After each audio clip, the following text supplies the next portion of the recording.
Cornfields, primarily, of course, thanks to the works of Stephen King, have repeatedly become the setting for yet another horror movie.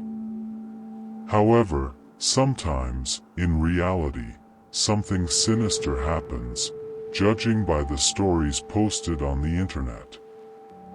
Eyewitnesses claim that all this is pure truth. One such case was posted on a foreign forum dedicated to paranormal phenomena. A user named Frank Sample said that he once worked in a rural cheese factory in Minnesota, which stood next to a huge cornfield. One day, Semple was working the night shift, and during a break, he went outside for a smoke.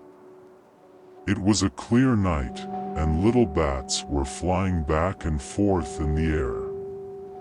But suddenly he felt someone's gaze on him from the direction of the corn thickets. He saw something at the edge of the field. It was moving and looked like a small child, only very thin and pale. Black hair could be discerned on its head, but its movements were so abrupt and unnatural, as if it were a robot.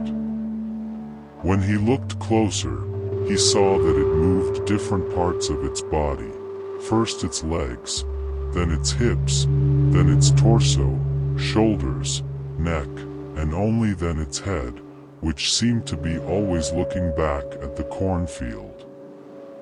He felt creepy, as he didn't know what it was.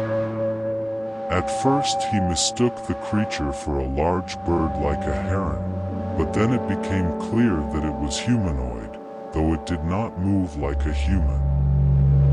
At the same time, step by step it slowly, but without stopping, moved towards him. His curiosity eventually overpowered his fear, and he walked towards it himself.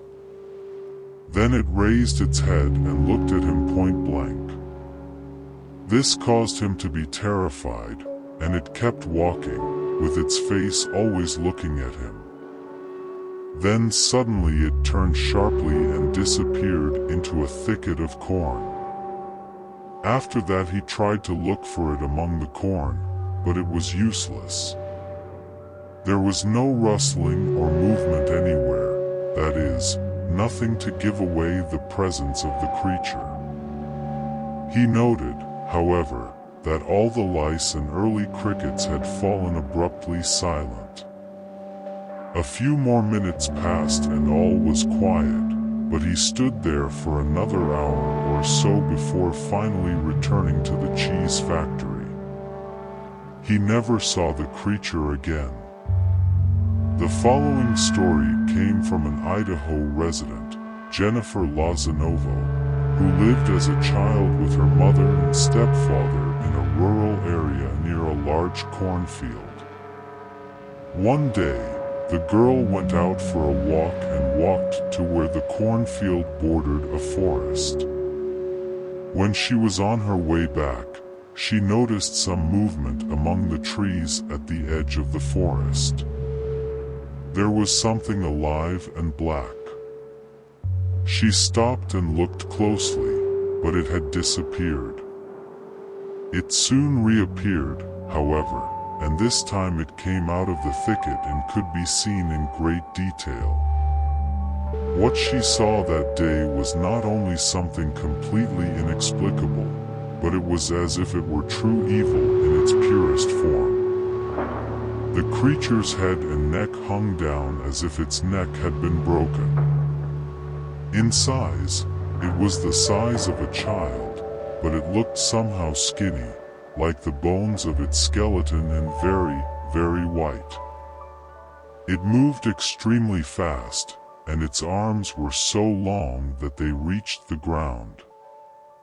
Its entire body was coal-black, as if it were burning in a fire, and its skin seemed very thick. Its head was completely hairless and without ears. Smoke or steam began to come out of the creature's mouth, and when it let out an eerie muffled scream, Jennifer finally fled the place in terror. When she got home and told her mother what she had seen, she didn't even have time to finish her story before she heard something banging on the outside wall of the house. They were both frightened and cried with fear, and this banging went on for about an hour, and then it subsided. At that time her stepfather came home and they told him everything, sure that he would not believe them. However, he silently took his gun and went around the neighborhood looking for the creature. Several people went looking for the creature, and a year later they were having another conversation about the incident. It turns out that her stepfather himself had seen the creature 2 years before the incident.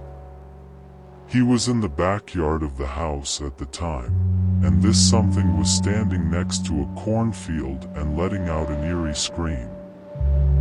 He, too, had never been able to find out what the creature was.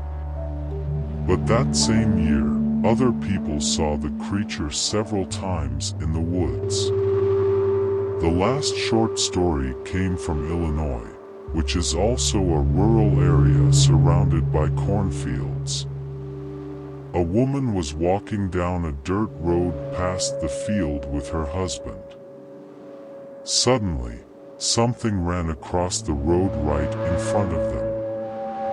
It was about the size of a baby, but very skinny, like the bones of its skeleton, and very, very white.